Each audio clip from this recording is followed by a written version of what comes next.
Hello, this is a short screencast on how we can modify a form in order to show not an input element, an input form element, but a drop-down select box in order to be able to pick a value from a list of values. So I've brought together a quick kind of application to demonstrate that. So here we've got a list of films. I'll choose a film. It takes me to a form so that I can edit this form. So I've got an input box where I can alter the title.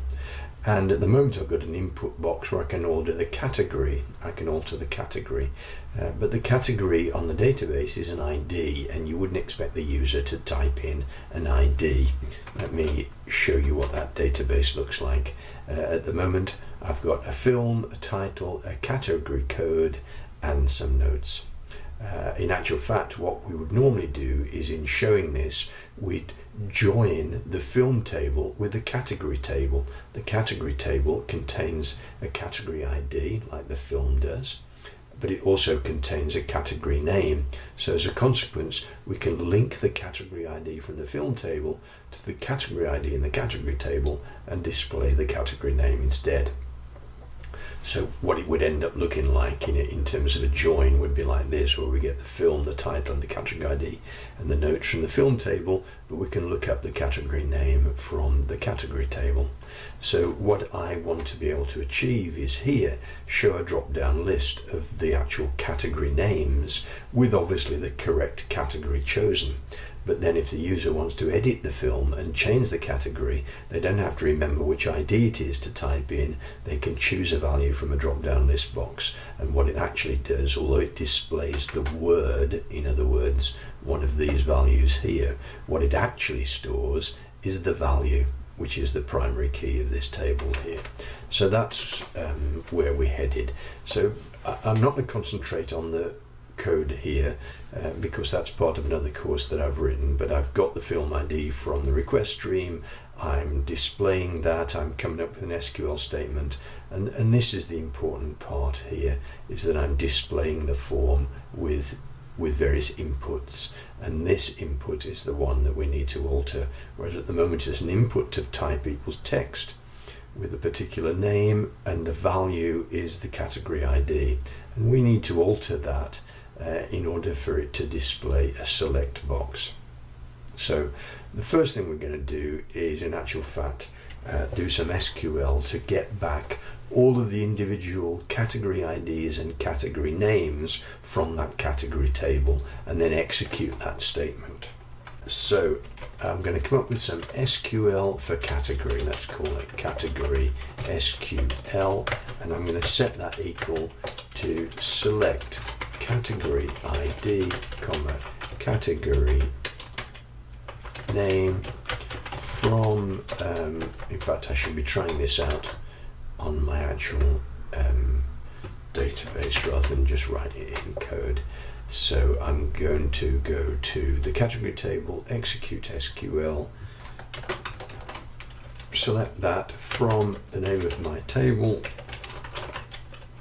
And by the way, I'm using an add-in in Firefox called SQLite Manager, SQLite Manager, because that's the database type I'm using for testing. It's a really good add-in for Firefox, and it makes it so much easier to test and manipulate your database. So I'm selecting that from categories. So let's see what errors I've got. So none, but it's not in alphabetical order. So let's order that by category name and run that, and so they're in alphabetical order, so that's good. So let's copy that SQL and we'll paste it in place of that SQL that I've got, and then what we've got to do is execute that and get back a record set. So I'll call it a record set of categories, because we'll get more than one. And that's going to recall my database connection, which I created earlier on a line higher up. You can't quite see it on the screen. And I want to carry out a query, and in that query I'm going to pass to it the category SQL that I've got. So at this point then I've got a record set with all of the categories in. So I need to loop over that record set and display. So let's make a plan. First of all, I need to display a well, what do I need to display?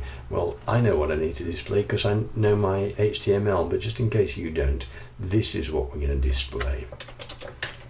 And I sometimes find it really helpful to write out a little kind of HTML hint of what I'm going to display, because this is kind of what I want to end up with. So I've got to have a select with a name, and the name is usually going to equal what it equals here. So in this case, category ID. And then I'm going to loop around showing for each, creating an option for each one, with that being the primary key, the category ID, and that being the category name in this particular example. So I'm going to display the select. I'm going to loop over the categories. I am going to display an option, and I'm going to end the loop and display the end select. Display end select. So let's do that. So echo select the name equals category ID, because that's what it'll be put in the request stream. So now let's loop over the categories. So while, and I'm going to pull back a category as in singular, so category, and that's going to equal what my record set is, fetching back an object. So fetch object, I find fetch object the easiest to deal with. It's much more straightforward. So that's going to end there, and then I need to display an option. So echo option value equals, and something that's going to go in quotes there,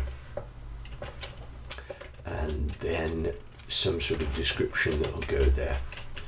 Okay, so that's going to be the code. So let's put that is going to be a category, and it's the field that up here I've named category ID. I always list my films like my fields like that, so that I'm not going to make a mistake when I come to display them here. So category ID, and then this is the category description. So I want $ category, and it's the category name.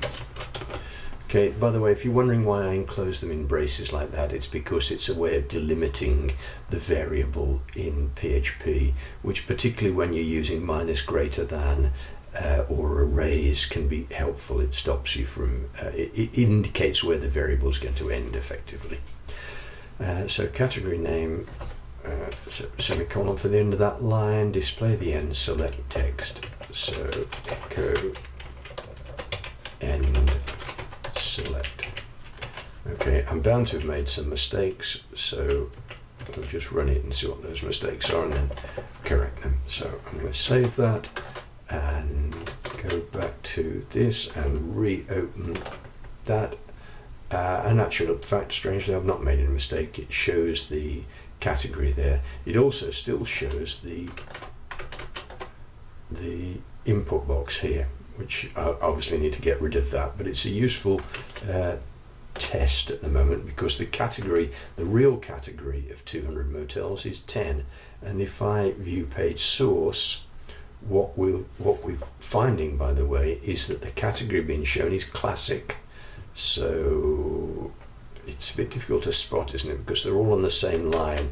So I'm just going to go back and make a quick change to that, where at the end of that I'm going to put a backslash.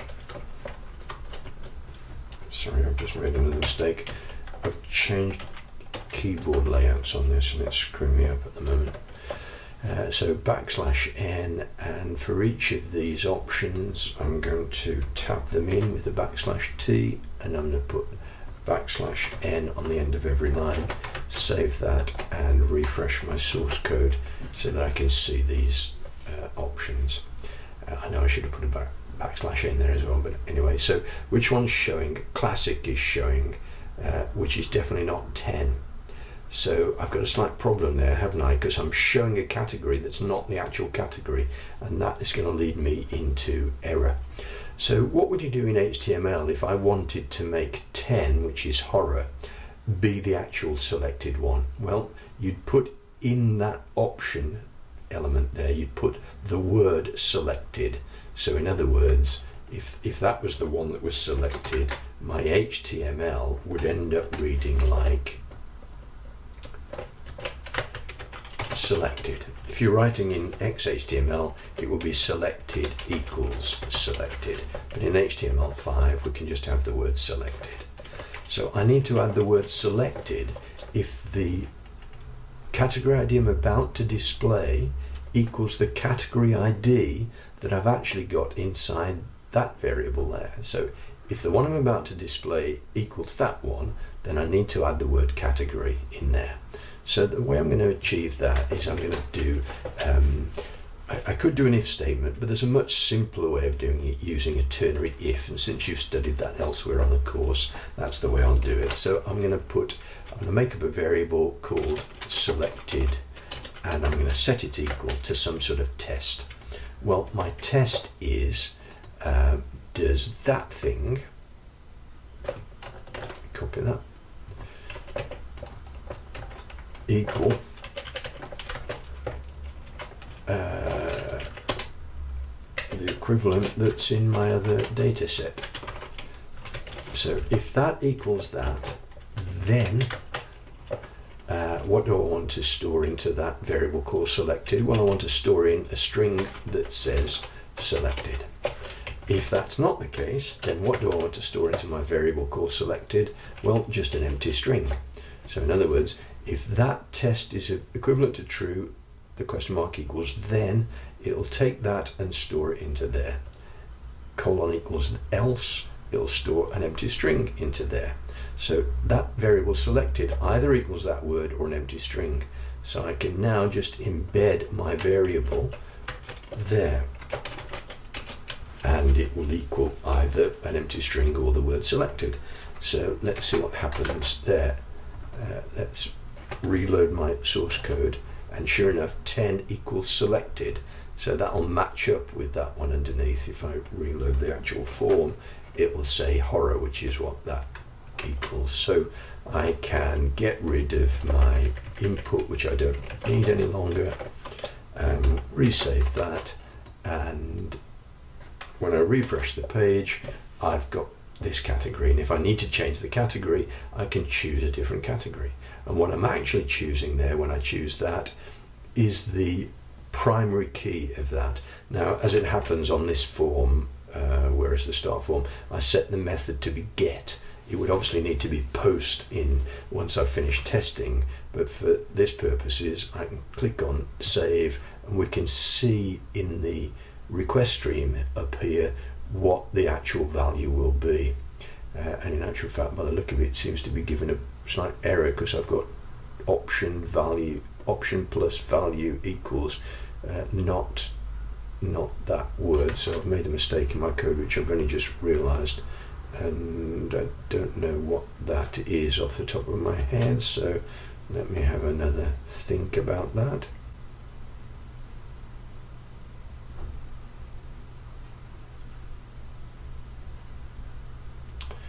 Right, if I look at the source code, I can see the error where it's select name equals quote category ID, and I've not closed the quote on category ID. So let me do that. Where is that? Select category ID.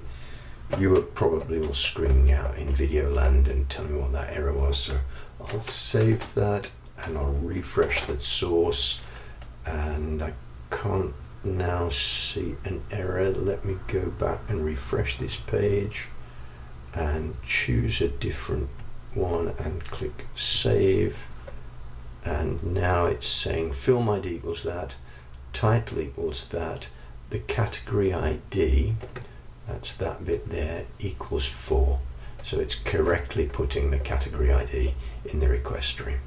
I've not written this text yet, this script yet to do the updating. The point of this screencast is to show you how to do a select box. In a different screencast, I've shown you how to improve this still further by making that into a separate function, because we need to do this time and time again, so it's useful to have it as a separate function. There you go. I hope that was helpful. Thanks a lot. Bye-bye.